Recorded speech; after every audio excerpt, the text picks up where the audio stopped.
I would describe my approach to patient care as taking each patient on an individual basis.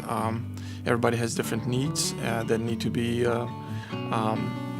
serviced to, and taking account of all aspects of the care is important to me, and that was part due to my training in general surgery as well.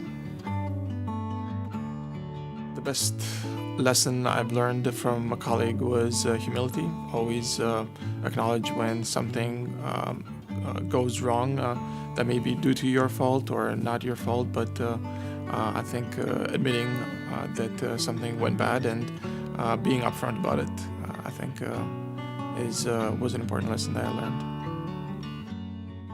I think one thing that they will be surprised to know about me is that I have my own day in state of Hawaii. It was a proclamation by the House of Representatives for the charity work that I used to do in Hawaii and currently do. I think the most rewarding thing is the patient satisfaction, and when they come out of nowhere and they just tell me thank you, and that's the best thing about it.